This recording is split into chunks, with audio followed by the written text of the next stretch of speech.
क्या आपने कभी सोचा है एक छोटा सा इंसेक्ट एग कैसे ट्रांसफॉर्म होकर एक फ्लाइंग एडल्ट बन जाता है?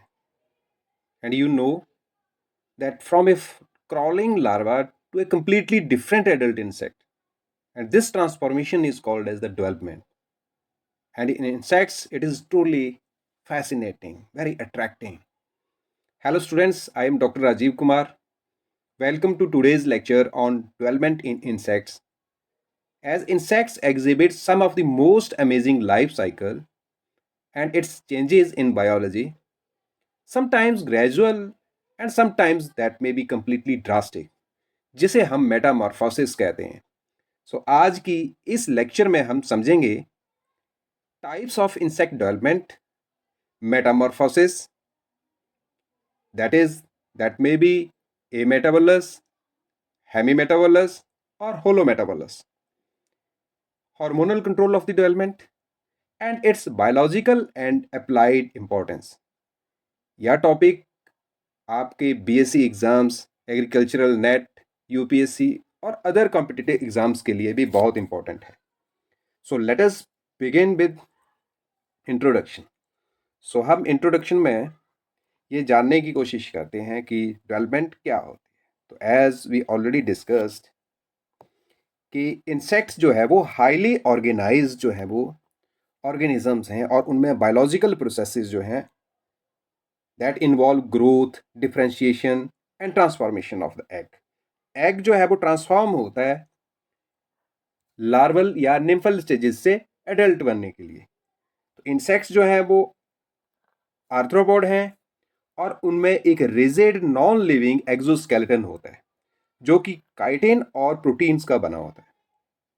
अब एक्सोस्केलेटन का काम क्या है? It provides protection and structural support to the body.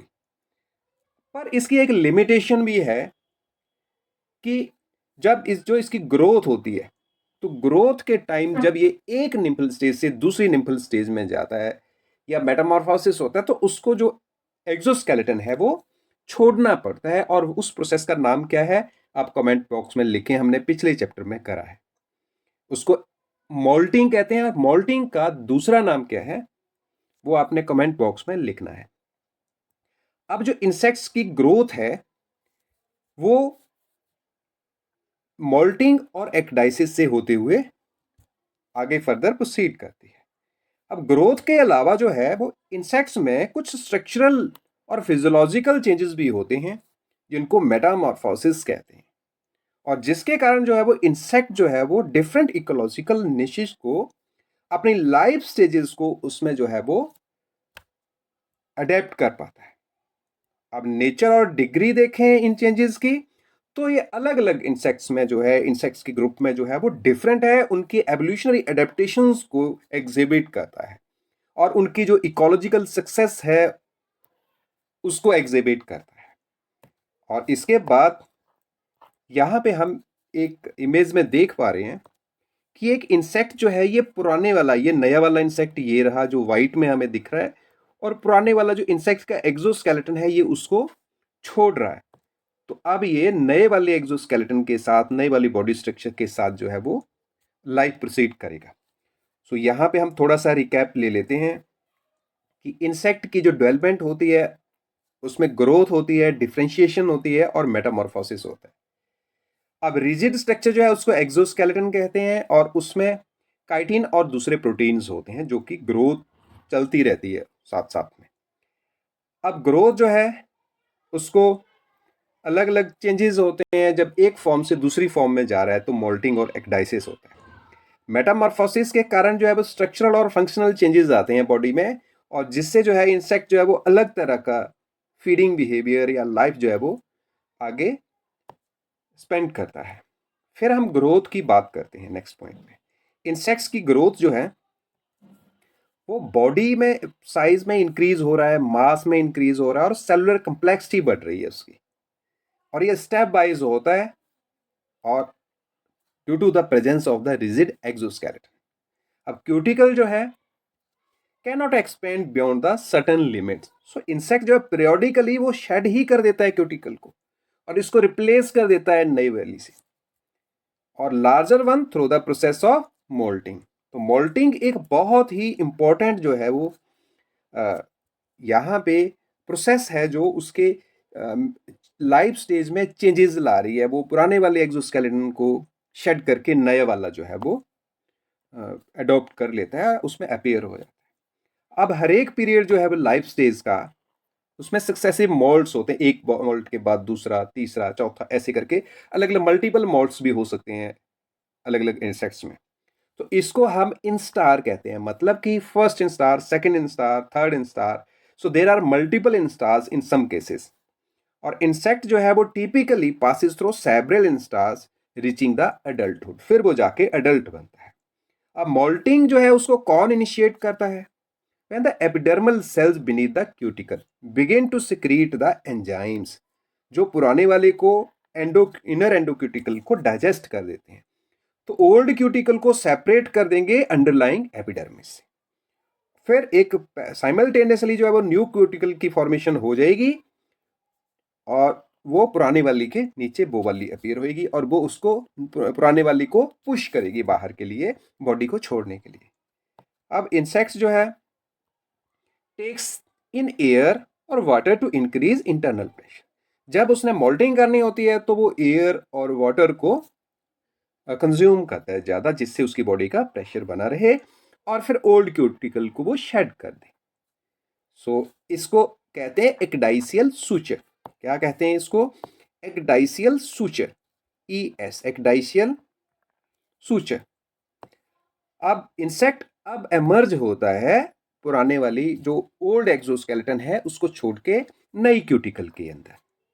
जब वो पहले हार्डन नहीं होती, जो नई वाली है वो सॉफ्ट होती है, पर धीरे धीरे वो ग्रेजुअली जो है वो हार्डन हो जाती है, and that process is known as sclerotization. उसको स्क्लेरोटाइजेशन कहते हैं, जिसमें जो पुराने वाली क्यूटिकल जो है वो तो हार्ड है एक्सोस्केलेटन, जब वो शेड कर दिया तो जो नए वाली अपीयर हो रही है वो सॉफ्ट होगी, पर वो धीरे धीरे ग्रेजुअली जो है वो हार्ड हो जाएगी, और उस प्रोसेस को क्या कहा जाएगा?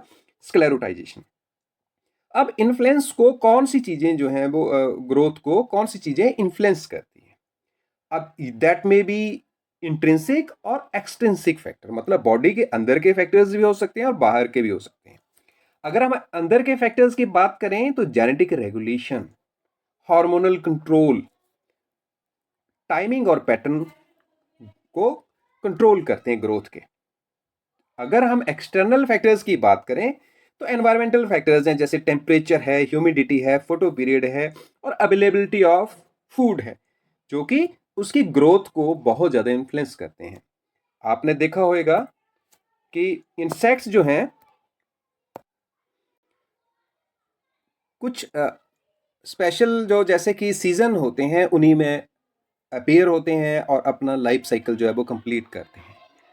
तो ज़्यादातर जो है इंसेक्ट्स जो है वो टेम्परेचर, जब ह्यूमिडिटी होती है, टेम्परेचर ज़्यादा होता है और लाइट अच्छी होती है और फूड जो है वो ज़्यादा क्वांटिटी में अवेलेबल होता है, तो उस टाइम जो है वो उनकी ग्रोथ होती है।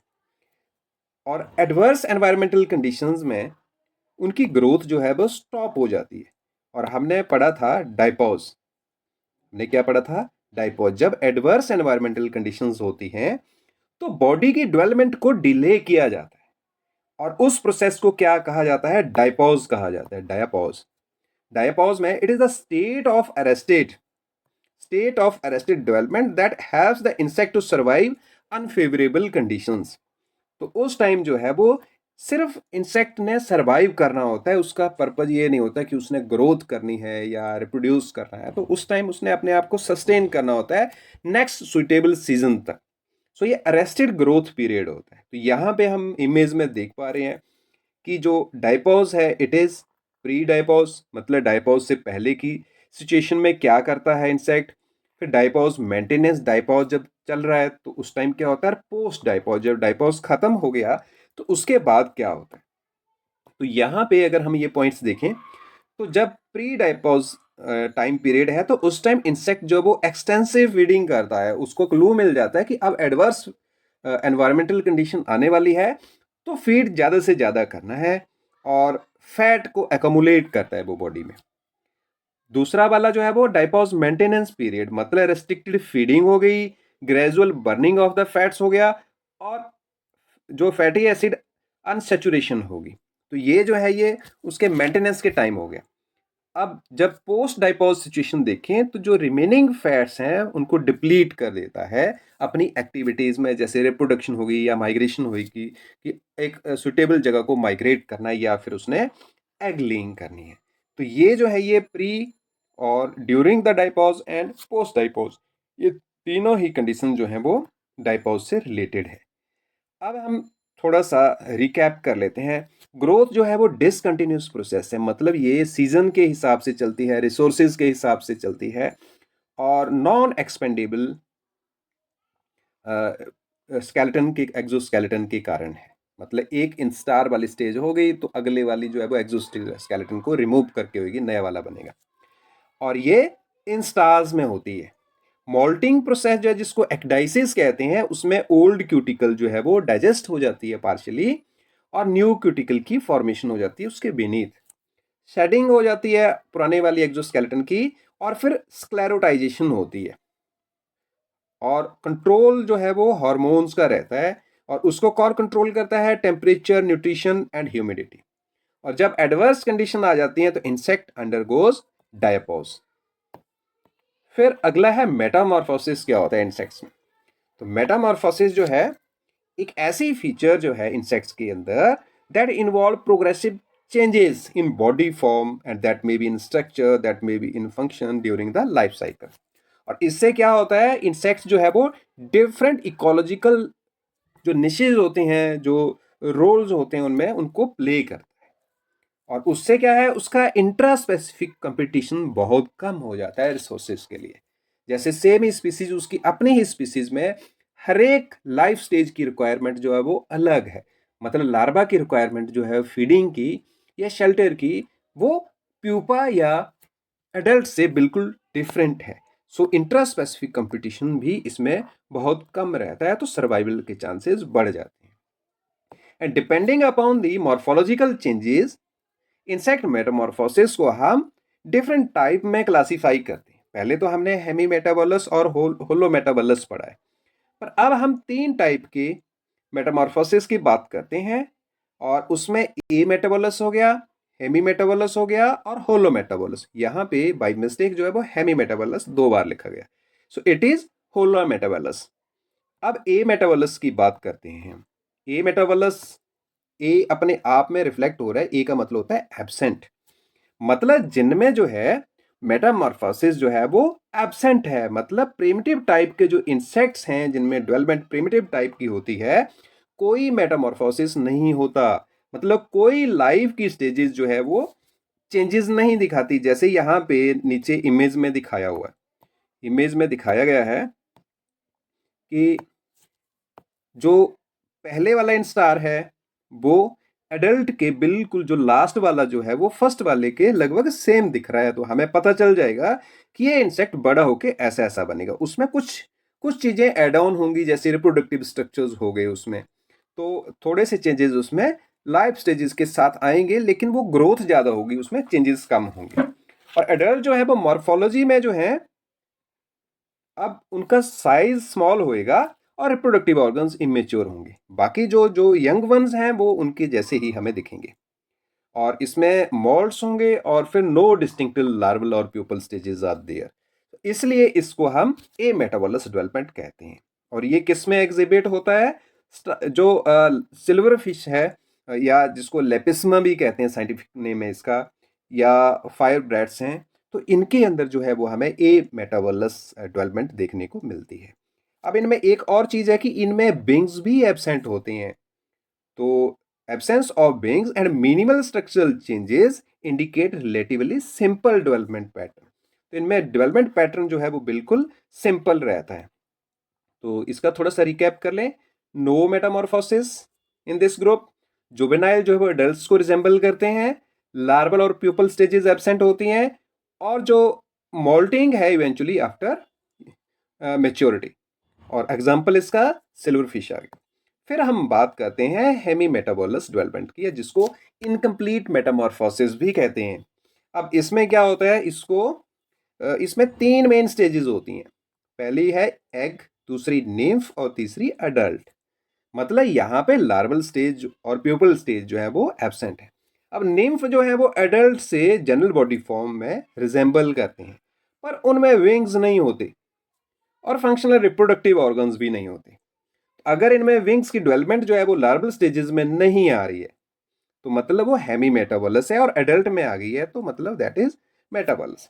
अब इसमें जो है ग्रेजुअल एनलार्जमेंट होती है मोल्ट्स में। निम्फ जो है वो साइज में ग्रो करता है और एडल्ट के करेक्टर्स जो है वो रिटेन अटेन करता जाता है टाइम के साथ, जब तक वो मेच्योरिटी अटेन नहीं कर लेता। पर कुछ हेमीमोटेबलस इंसेक्ट्स में क्या होता है, जैसे कि एक्वेटिक फॉर्म्स हैं, जैसे ड्रैगन फ्लाइज हैं या मे फ्लाइज हैं, उनके जो इमेच्योर स्टेजेस हैं उनको नेयार्ड कहते हैं, नेयार्ड इंस्टेड ऑफ निम्फ। तो निम्फ जो है वो जो अर्थ पे रहने वाले टेरेस्टेरियल हैं उनको निम्फ कहा जाता है उन स्टेजेस को, और जो एक्वेटिक है उनको नेयार्ड कहते हैं। अब नेयार्ड जो है they are adapted to aquatic environment. So उनमें रेस्पिरेटरी स्ट्रक्चर कैसे होने चाहिए, गिल्स होने चाहिए instead of the tracheal system. So adults में ये एब्सेंट हो जाते हैं, एडल्ट में गिल्स एब्सेंट हो जाते हैं। तो हेमी मेटाबोलस डेवलपमेंट जो है वो commonly seen in insects such as grasshoppers, cockroaches और टर्माइट्स में, ट्रू बग्स में। तो इनमें सभी में इनकम्प्लीट मेटामॉर्फोसिस देखने को मिलता है।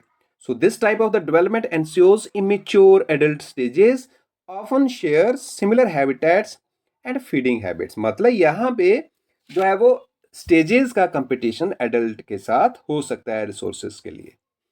तो यहाँ पे हम देख पा रहे हैं कि एग है और फिर निम्फल स्टेजेस हैं और फिर लास्ट में एडल्ट बनता है। तो एडल्ट और निम्फ में किस चीज़ का डिफरेंस है? डिफरेंस उनमें विंग्स और रिप्रोडक्टिव ऑर्गन्स का होता है। तो जैसे इसमें ये विंग्स जो है वो डेवलप हो गई, पर इन स्टेजेस में जो है वो विंग्स एब्सेंट हैं। तो हम थोड़ा सा रिकैप ले लेते हैं हेमी मेटाबोलस का। Incomplete metamorphosis stages egg, nymph and adult. Aquatic में निम्फ की जगह नेयार्ड हो जाता है, और निम्फ रिजेंबल करता है एडल्ट के साथ except having the wings and reproductive organs. अब विंग्स जो है वो एक्सटर्नली डेवलप होते हैं, और नेयार्ड स्टेज जो है वो एक्वेटिक इंसेक्ट्स में होती है। एग्जाम्पल इसके grasshopper, cockroach, dragonflies, mayflies, ये सारे एग्जाम्पल्स इनकम्प्लीट मेटामॉर्फोसिस के आगे।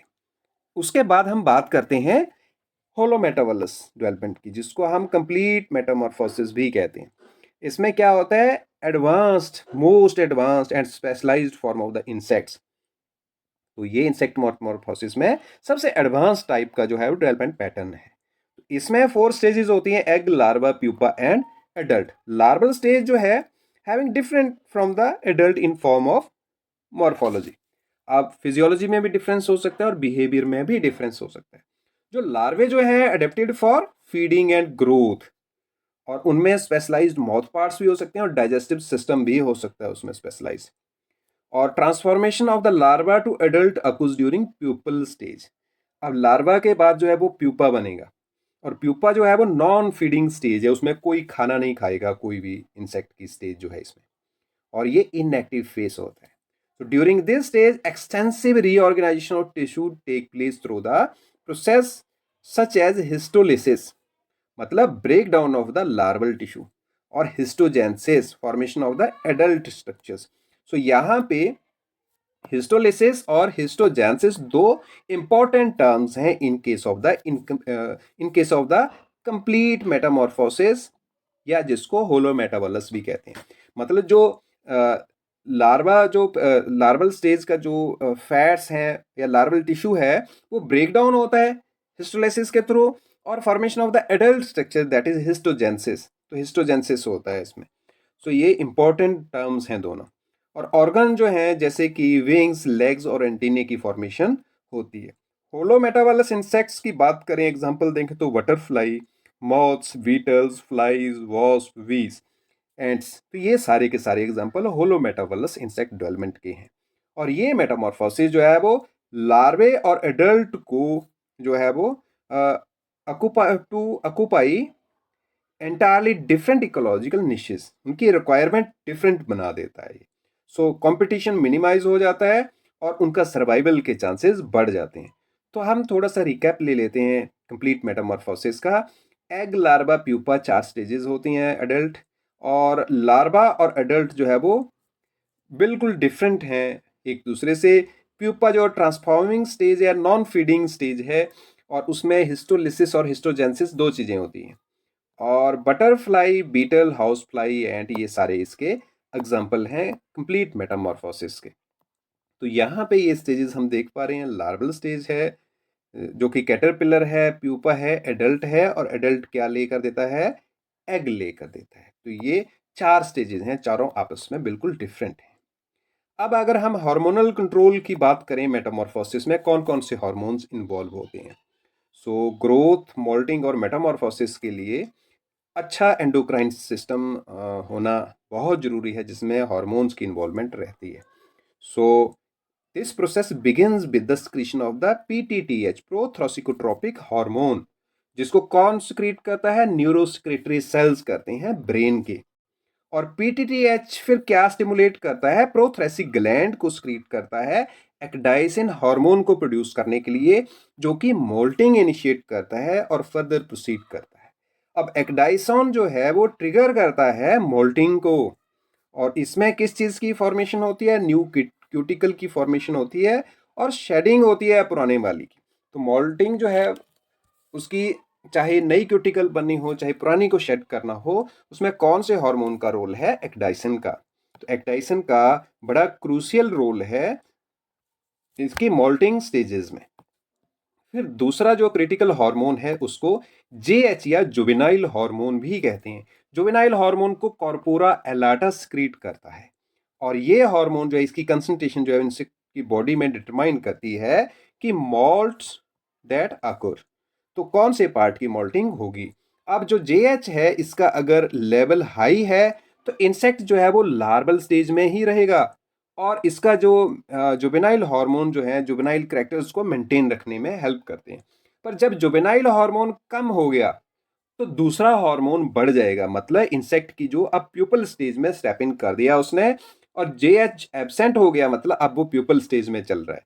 तो इंसेक्ट्स जो है वो मॉल्ट उसके प्यूपल स्टेज से अडल्ट में लेके जाते हैं। तो वहां पे भी हार्मोन्स का जो है वो रोल है, और उसको फर्दर जो है वो, अब इसमें बैलेंस कौन करता है? एक्डाइसिन हार्मोन और जुवेनाइल हार्मोन जो है act as the regulatory mechanism controlling the progression of insect development. अब ये दोनों हार्मोन डिसाइड करते हैं कि अब उसने, इंसेक्ट ने लार्वल स्टेज में रहना है या फिर जो फर्दर प्यूपा और एडल्ट स्टेज में जाना है। तो जो वाला हार्मोन फिर ज़्यादा होएगा वो उस स्टेज में फर्दर प्रोसीड करेगा। अब disruption of this hormonal balance can lead to abnormal development, और which is exploited in pest control strategies. So बड़े सारे जो है वो फैक्टर जो है इसकी रेगुलेशन को कंट्रोल करते हैं। थोड़ा सा हम रिकैप कर लेते हैं हार्मोनल कंट्रोल का। तो ये एंडोक्राइन सिस्टम है जो डील करता है। अब पीटीटीएच, प्रोथ्रासिकोट्रोपिक हार्मोन जो है ब्रेन का, ये प्रोथ्रेसिक ग्लैंड को फर्दर जो है वो कंट्रोल करता है एक्डाइसिन हार्मोन प्रोड्यूस करने के लिए। और जुवेनाइल हार्मोन जो है वो अगर उसकी हाई कंसंट्रेशन है तो लार्वा से लार्वा बनेगा, लो कंसंट्रेशन है तो लार्वा से प्यूपा बनेगा, और अगर एब्सेंट है तो प्यूपा से एडल्ट बनेगा। अब हार्मोनल बैलेंस जो है that determine the developmental stage. अब इंसेक्ट ग्रोथ की रेगुलेटर जो है वो basis for the insect growth regulators in pest control, मतलब पेस्ट का अगर हमने कंट्रोल करना है तो हम उनको हार्मोनल ट्रीटमेंट देके उनको लार्वल स्टेज या प्यूपल स्टेज में अरेस्ट कर सकते हैं, पर्टिकुलर हार्मोन की स्प्रे करके या ट्रीटमेंट देके। तो यहाँ पे हम स्ट्रक्चर में समझेंगे, ये ब्रेन का स्ट्रक्चर है, और ब्रेन के स्ट्रक्चर में हम देख रहे हैं कि न्यूरोसेक्रेटरी सेल्स हैं जो कि जिनसे जो है वो जुवेनाइल हार्मोन भी बन रहा है, और कॉर्पोरा एलाटा सिक्रीट करता है उसको। और दूसरा पीटीटीएच जो है वो प्रोथ्रासिक ग्लैंड को कंट्रोल करता है और जो मोल्टिंग हार्मोन बनाता है। तो ये दोनों ही हार्मोन जो हैं वो बड़े क्रूशियल है इंसेक्ट मेटामॉर्फोसिस में। लार्वा से जो है वो मोल्ट बनता है पहला, फिर प्यूपल मोल्ट है, एडल्ट मोल्ट है। मतलब अगर जो हार्मोन जो जुवेनाइल हार्मोन की कंसंट्रेशन ज़्यादा है तो मतलब लार्वल स्टेज में रहेगा वो, और अगर मोल्टिंग हार्मोन्स की ग्रेजुअली डिक्रीज हो रहा है तो मतलब वो अडल्टहुड में प्रोसीड कर रहा है। जब टोटली एब्सेंट हो गए वो तो दैट इज एडल्ट स्टेज। अब हम बात करते हैं टाइप ऑफ लार्वे की। तो लार्वे जो है उसके, अगर हम होलो मेटाबलस इंसेक्ट्स की बात करें तो हैविंग द कंसिडरेबल डाइवर्सिटी, बड़ी सारी डाइवर्सिटी है, उसके फॉर्म में हो चाहे फंक्शन में हो, तो इससे हमें क्या पता चलता है कि उनकी अडेप्टेशन जो है अलग अलग एनवायरनमेंट और इकोलॉजिकल निशेस के लिए और फीडिंग हैबिट्स के लिए कैसी है। और हम इस मॉर्फोलॉजी के बेसिस पे लार्वा को अलग अलग क्लासेस में क्लासिफाई करते हैं। तो एक पॉलीपोड लार्वा, दूसरा ओलिगोपोड लार्वा और तीसरा एपोडस लार्वा। तो यहाँ पे हम देख पा रहे हैं कि एक टर्म है जो पॉड है, पॉड का मतलब होता है पैर, पॉड। तो पॉलीपॉड लार्वा मतलब, पॉली मतलब बहुत सारे, तो ऐसा लार्वा जिसमें बड़े सारे पैर हैं, बड़े सारे मतलब कि जिसमें जो जो उसके लेग्स की नंबर जो है वो ज़्यादा है कंपैरेटिवली। तो इस लार्वा को क्रूसीफॉर्म लार्वा भी कहते हैं। तो इसमें हेड कैप्सूल प्रॉपर्ली डेवलप होगा और उसमें 3 पेयर लेग्स के होंगे और उसमें एब्डोमिनल प्रोलेग्स भी प्रेजेंट होंगी। और इस लार्वे में ये कैपेबिलिटी होगी कि ये स्लो मूव करेगा और ये हर्बीवोरस होता है, पत्तियों के ऊपर फीड करता है, प्लांट मटेरियल के ऊपर फीड करता है। तो जैसे कि बटरफ्लाई के कैटरपिलर्स हो गए और मॉथ्स के कैटरपिलर्स हो गए, तो ये इसके एग्जांपल्स हैं। तो जैसे कि यहाँ पे पॉलीपोड लार्वा हम देख पा रहे हैं। Second larva that is oligopod larva. Oligopod larva क्या है? वो वेल डेवलप्ड हेड तो होगा उसमें और साथ में उसकी थोरेसिक लेग्स भी होंगी, पर उसमें एब्डोमिनल प्रोलेग्स जो हैं दैट आर टोटली एब्सेंट। अब ये जो है ये ज़्यादा एक्टिव और प्रेडेटरी होगा। They are usually more active and predatory, मतलब ये हर्बीवोरस नहीं होगा। So this group includes campodeiform larvae और which are elongated, flattened, highly mobile होते हैं ये। और स्क्रैबी फॉर्म लार्वे होते हैं ये, और C shaped grubs commonly found in the soil.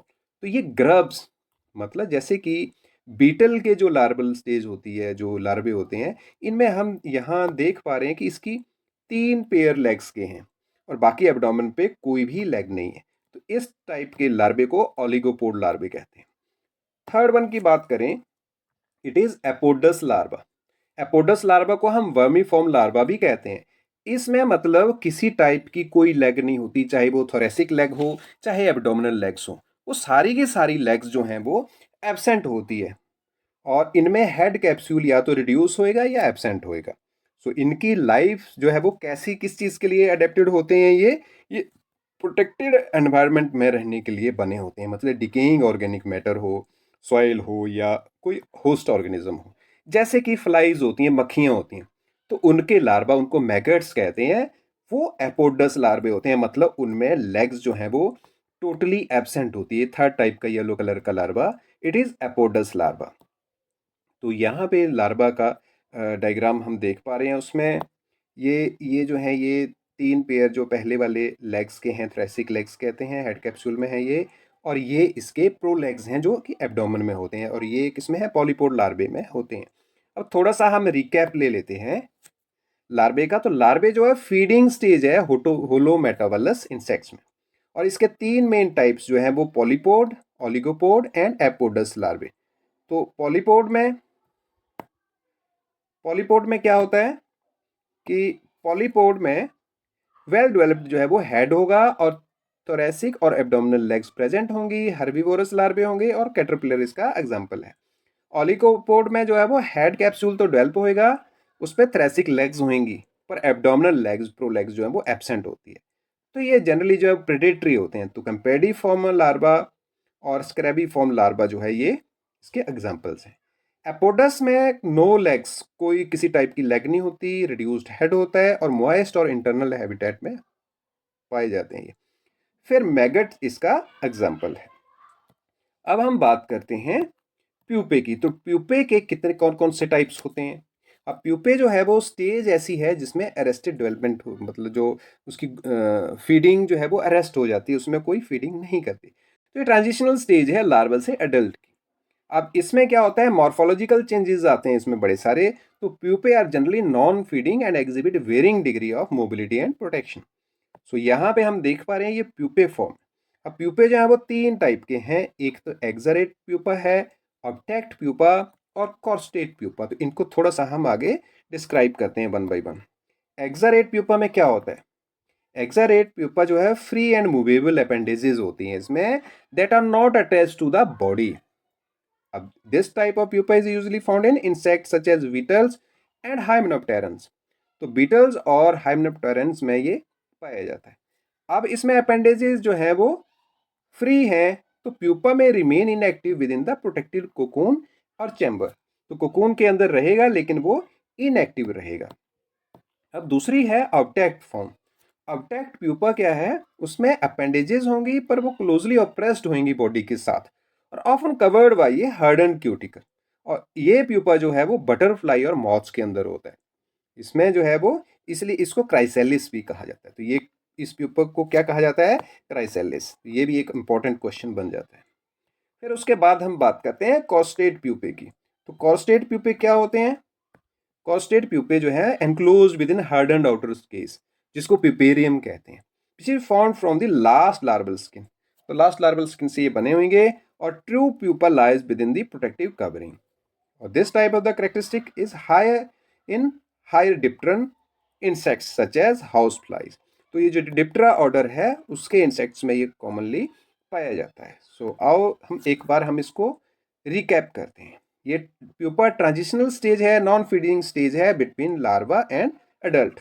अब इसके टाइप्स हैं exarate pupa, obtect pupa and coarctate pupa.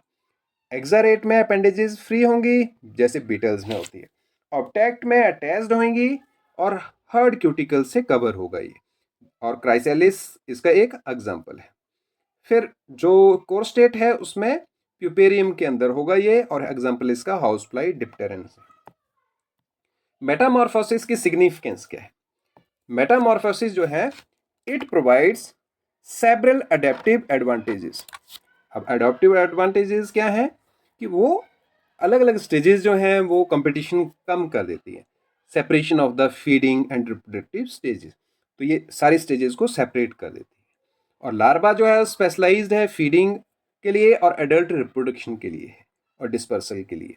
And this separation reduces competition for the resources between life stages. अब इसके साथ और क्या होता है कि जो इंसेक्ट है वो डाइवर्स हैबिटेट्स को एक्सप्लॉइट कर सकता है, इकोलॉजिकल निशेस में अपने आप को अडेप्ट कर सकता है। इससे क्या होगा, इनकी एवोल्यूशनरी सक्सेस जो है वो बढ़ जाती है। प्यूपल स्टेज जो है वो प्रोटेक्टिव फेज है during which extensive internal reorganisation takes place, और वो भी एनवायरमेंटल हजार्ड और एक्सपोजर मतलब कम से कम होता है उसमें या नहीं के बराबर होता है। सो यहाँ पे हमने मेटामॉर्फोसिस से रिलेटेड ये सारी एक बार हमने इसका स्टेजेस दिखाई हुई हैं कि इनकी जो फीडिंग स्टेज है वो लार्वा में फीडिंग स्टेज है वो वोरेसिसली फीड करता है, और जो एडल्ट स्टेज है वो रिप्रोडक्टिव स्टेज है उसमें फीडिंग का कंपटीशन आपस में बिल्कुल नहीं के बराबर है।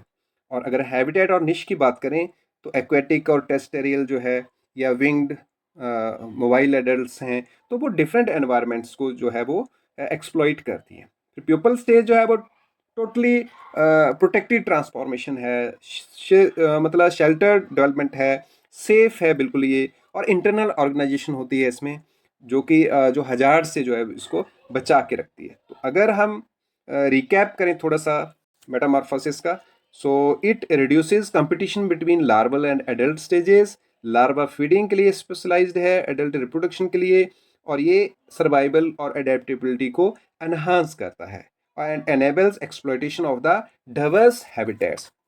तो आज स्टूडेंट्स हमने समझा कि इंसेक्ट में डेवलपमेंट किस तरह का होता है, सिंपल ग्रोथ से लेके कंप्लीट मेटामॉर्फोसिस तक, और कैसे हार्मोन्स इस पूरे प्रोसेस को रेगुलेट करते हैं।